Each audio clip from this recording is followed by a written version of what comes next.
বাংলাদেশে নিয়োগের ক্ষেত্রে কোটা পদ্ধতি ছিল, পরবর্তীতে সেটা 2018 সালে এই কোটা পদ্ধতির বিষয়ে একটি কমিটি করে সরকার এই কোটা পদ্ধতি প্রথম ও দ্বিতীয় শ্রেণীর চাকুরির ক্ষেত্রে বাতিল করে দেওয়া হয়। তৃতীয় চতুর্থ শ্রেণীর চাকুরির ক্ষেত্রে এটা বহাল থাকে। পরবর্তীতে সেটা চ্যালেঞ্জ করে একটা মামলা ফাইল করে মামলা হাইকোর্ট বিভাগে। সেই মামলায় শুনানি অন্তে হাইকোর্ট বিভাগ আদেশ দিয়ে তাদের পূর্ণাঙ্গ রায় প্রকাশ করানো হয়নি। তাদের রায়ে বলছেন যে এটা কোটা পদ্ধতির যে বাতিলের যে প্রজ্ঞাপন সেটাকে তারা বাতিল করে দিয়েছেন। অর্থাৎ হাইকোর্টের রায়ের প্রেক্ষিতে কোটা পদ্ধতি আবার যেটা ছিল ওইটা আবার প্রচলিত হয়ে গেছে। এর বিরুদ্ধে আমরা মহামান্য সুপ্রিম কোর্টের আপিল বিভাগে আমরা সিভিল মিসেলিনিয়াস পিটিশন ফাইল করি। যেহেতু এখনো জাজমেন্ট পাওয়া যায় না, এই জন্য আমরা পিটিশনটা ফাইল করতে পারিনি, আমরা মিসেলিনিয়াস পিটিশন ফাইল করেছিলাম। তো সেই মিসেলিনিয়াস পিটিশনটা কোর্টে আসছে, আজকে শুনানি হলো। তো আমরা কোর্টকে বললাম আমরা যেহেতু জাজমেন্টটা পাইনি, এখনো জাজমেন্ট না পাওয়ার প্রেক্ষিতে আমরা এটা নিয়ে আমরা কিছু করতে পারছি না। এবং যেহেতু এই কোটা পদ্ধতিটা বিলুপ্ত ছিল গত 5 বছর থেকে, সেই ক্ষেত্রে নতুন করে এখন জাজমেন্ট না পাওয়া পর্যন্ত এটাকে বন্ধ রাখার জন্য আমরা স্টে চেয়েছিলাম। তো আদালত উভয় পক্ষকে শুনানি করে ওনারা স্টেটাসকো দিয়েছেন সাবজেক্ট ম্যাটারে। অর্থাৎ এখন যেই অবস্থায় আছে সেই অবস্থায় থাকবে। যেই কোর্টে যে চাকরিগুলো যেগুলো চলমান আছে সেগুলো যেই অবস্থায় ছিল সেগুলো সবই ঠিক থাকবে এটা। আর এখন এই স্টেটাসকোর কারণে হাইকোর্টের রায়টা এখন আর ইয়ে হচ্ছে না, এখন ওনাদের স্টেটাসকোটাই কার্যকর হবে, বহাল হবে। এখন যেহেতু স্ট্যাটাসকো আছে যেগুলো ছিল সবগুলো থাকবে। আমি একটা বলতে চাচ্ছি যে যারা আন্দোলন করছেন তাদেরকে আমি অনুরোধ করব, তাদেরকে যেহেতু তাদের সুপ্রিম কোর্ট এটা বিবেচনায় নিয়েছেন এবং সুপ্রিম কোর্ট একটা কথা বলছেন, তাদের যদি কোনো গ্রিভান্স থাকে তারা যেন এখানে এসে পক্ষ হয়ে তারা বলতে পারে, সেটাও কিন্তু তাদের আদেশে এটা আছে।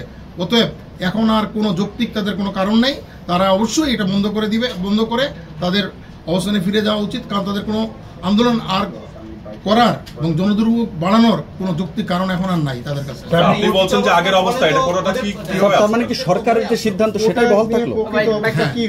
এখন শুনেন যে অবস্থা ছিল আগে রায়ের আগে সেই অবস্থা, কারণ এখন যে স্ট্যাটাসকো বলছে সাবজেক্ট ম্যাটারে তো এটা ছিল, এটা বাতিল করা ছিল না, সেই ক্ষেত্রে বাতিল আছে। এখন যেই নতুন যেগুলো আছে, যেগুলো পুরো যে বিজ্ঞাপন আছে, যেগুলো বিজ্ঞাপিত হয়েছে সেগুলোতে কোটা পদ্ধতি লাগবে না। পরবর্তী নতুনটা যদি করতে হয় তাহলে এখন আপাতত কিছু করবে না, মামলাটা 7 তারিখে শুনানি হবে, তখন কোর্ট ঠিক করবে এটা। আপনি কোর্ট কি কিছু কথা বলেছেন যে এই কেন স্টে করা দরকার, এটা এখন যে পরীক্ষা চলছে? আমি যেটা বলছি যে দেখুন আমাদের যে জুডিশিয়াল সার্ভিস কমিশনের পরীক্ষা আছে, এছাড়া পিএসসিতে কয়েকটি পরীক্ষা আছে, এরা কিন্তু কোথাও ওই প্রজ্ঞাপনে কোটার কথা বলা নাই। সেই ক্ষেত্রে যদি এখন এই কোটাটা সিস্টেমটা যদি স্থগিত না করা হয় তখন এই পরীক্ষাগুলো নেওয়া সম্ভব হবে না এবং চাকরি দেওয়া সম্ভব হবে না। কারণ এখানে কোনো মুক্তিযোদ্ধা হিসাবে কেউ এখানে দরখাস্ত করেনি, তাদের কোটা দেওয়ার কথাও ছিল না, সে আরও জটিলতার সৃষ্টি হবে। এই কথাটা আমি কোর্টের ইয়েতে বলছি এবং বলছি যে এটা সরকারের পলিসি ডিসিশন। এই কোটা রাখা না রাখাটা হচ্ছে সরকারের পলিসি ডিসিশন। এখানে আদালতের কিছু আমাদের যে সুপ্রিম কোর্টের এতদিনকার যতগুলো সিদ্ধান্ত আছে বলছে যে এটা সরকার পলিসি ডিসিশনে আদালত কোনোভাবে হস্তক্ষেপ করতে পারে না।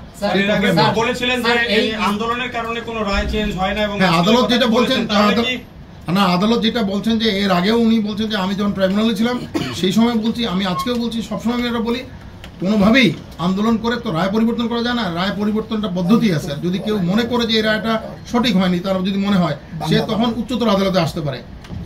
এবং আদালত বলছেন যে যারা আন্দোলন করছেন তারা যদি মনে করেন তারা অবশ্যই তাদের কথা বলার জন্য এই মামলায় এসে পক্ষ হয়ে মামলায় কথা বলতে পারবেন।